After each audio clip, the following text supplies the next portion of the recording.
Now to South Carolina. Voters will head to the polls on Saturday, just days before Super Tuesday. For former Vice President Joe Biden, it's a critical moment. After struggling in the first round of contests, he is leading the polls there and is hoping to jumpstart his campaign. But Senator Bernie Sanders, after a decisive win in the Nevada caucuses, has been gaining ground in the state. And joining us now from South Carolina is Jeff Zeleny, senior Washington correspondent for CNN, and Asma, Khalid, political correspondent for National Public Radio. Jeff spoke to Mr. Biden on the trail this week. Is this state still your firewall, sir? Well, I think it's the state that I'm going to do well in. I think, it has 60% of this vote is African-American vote. They have an opportunity to basically choose who the nominee is. Jeff, take us a little bit inside the African-American vote in South Carolina. Is there a generational divide just hours before that vote? Bob, there's no question that there is. And it's been clear being here all week, talking to so many voters, that there is a generational divide. That came up again and again, but no place more so than on Wednesday, the morning after the big debate here, when Congressman James Clyburn, who is the biggest figure here in South Carolina Democratic politics and the dean of the congressional delegation, his endorsement of Joe Biden certainly expected. I talked to a lot of people after that, younger people. They simply aren't moved as much by that. Their parents maybe, their grandparents maybe, but so the question of how much value an endorsement has certainly speaks to the generational pull here going on. Bernie Sanders is attracting younger voters of all races, no question about it, but it is the older voters who tend to vote. So I think, heading into the primary tomorrow here, a couple things. Joe Biden said the size of the electorate, African-American turnout, he believes will be 60%. That's what it was 4 years ago, but we don't know that. That is something that we are keeping our eye on. In 2008, back when Barack Obama won this state convincingly over Hillary Clinton, which really did propel him to the rest of the primary contests, it was about 50%, slightly over half. So that is something we're keeping an eye on. Population has changed considerably here in South Carolina. So a lot of Democratic strategists and advisors I talked to said they believe that it actually will be less than 60. But what Joe Biden is doing and trying to do, and it looks like he is doing, is building that coalition of black and white voters here. That's what you need to do. And there is a sense of a pragmatic sense of a stop Bernie Sanders movement. If it's going to happen, it has to happen here. Asma, if Joe Biden wins in South Carolina, is his campaign ready to jump into Super Tuesday or not? I think there are legitimate questions about whether he has the infrastructure, the money, and certainly the grassroots support to compete with someone like Bernie Sanders, who, has been spending and building a campaign infrastructure in a number of other Super Tuesday states. But also, there's Mike Bloomberg, who's going to be finally a part of this conversation and a part of this race. And he is not on the ballot here in South Carolina, but he's a name I have heard from some voters, even some folks at Joe Biden events. And so I do think that while the polls look very good for Joe Biden, and anecdotally, when you're out at his rallies, there is certainly an enthusiasm for him. He himself, as a candidate, seems far more comfortable in South Carolina campaigning than he did when I saw him in Iowa or New Hampshire. But I do wonder about, there's not a lot of time before this race quickly turns nationalized. And I will say, sort of the quick data point for me was I spoke with the folks at Advertising Analytics, that's an ad tracking firm, and they said as of yesterday, the ads that they had seen purchased for Super Tuesday states, Joe Biden was at about 600,000, Bernie Sanders was at about 15 million. Asma, Senator Sanders has made a play in South Carolina, trying to maybe score an upset against Vice President Biden. What does his campaign look like on the ground in South Carolina? What are you paying attention to? So he is trying to certainly, I would say, dip in. I think they felt more confident, certainly after his big win in Nevada. I spoke with my colleague who was actually with him earlier today in Columbia, and he said there wasn't the sort of enthusiasm that he had seen earlier.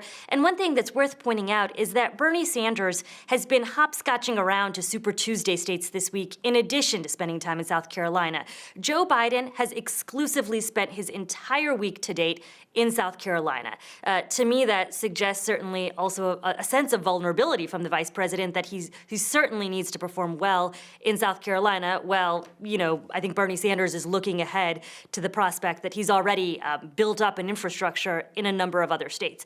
Biden needs to do well in order to propel himself forward. Asma and Jeff, stay with me. Yamiche, What about Tom Styer? He's been spending millions in South Carolina.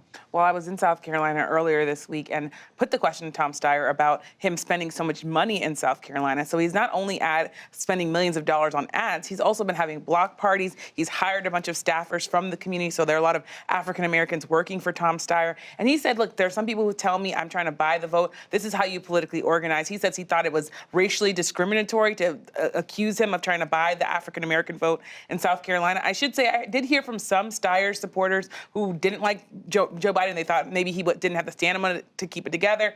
They also thought Bernie Sanders was too radical. But that said, South Carolina, when I landed there, it felt like a Joe Biden state. It felt like people were saying, look, he was with Barack Obama. He's someone who was vetted by the last president, the first African-American president. This is the person that I feel comfortable with. But I should say, when I talked to young African-American voters, they saw their lives as needing radical change. I talked to 2 queer black women who said, look, the systems that are holding me back, the systems that are not taking care of me, that make me more likely to die during childbirth, those systems aren't going to they don't need to be tweaked. They need to be completely revolutionized, and that's why I'm going for Bernie Sanders. Jeff, to that point, what about Senator Elizabeth Warren, who now has a super PAC backing her? She also makes the argument for an overhaul of the system in some ways. Is she playing in South Carolina? Is it all about Super Tuesday for her?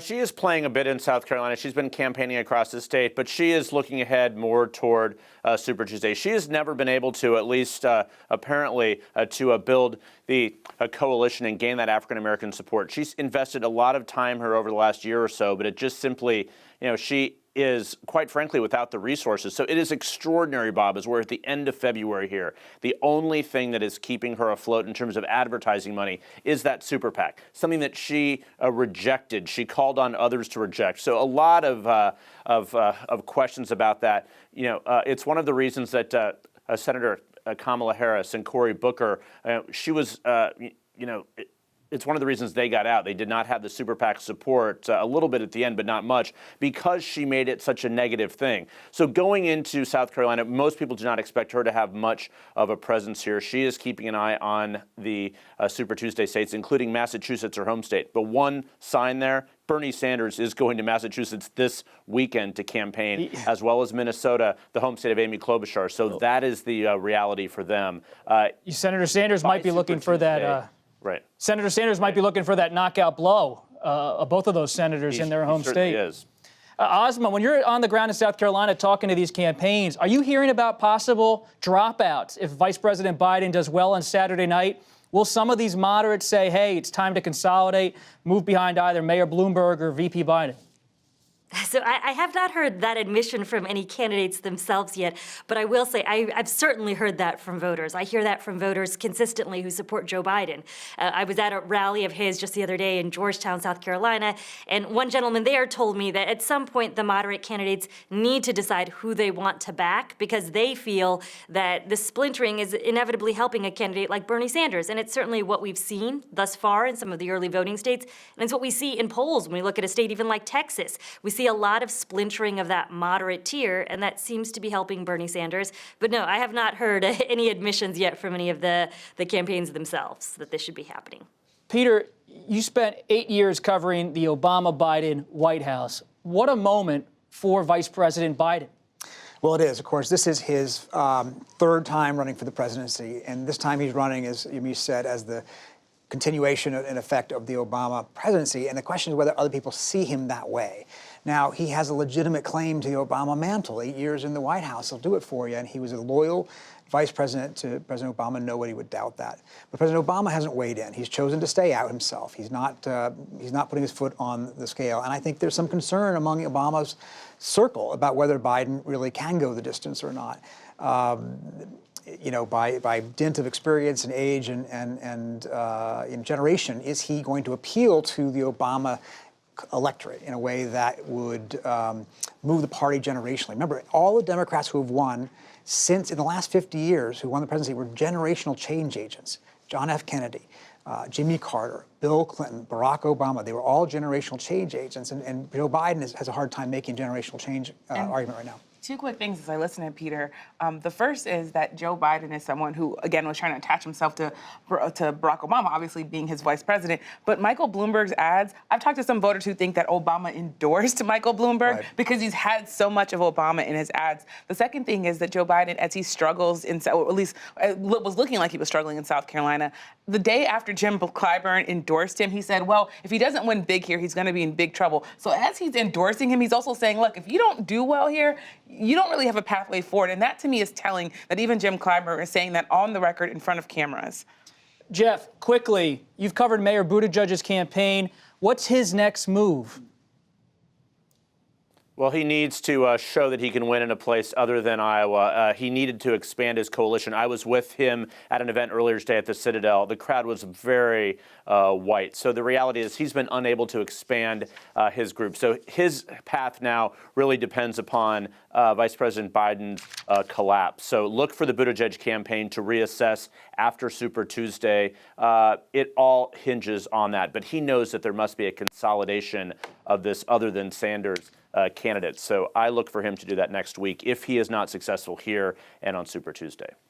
Asma, when you look ahead to Super Tuesday, and if no one gets out in less than a minute, are these campaigns now planning for a contested convention?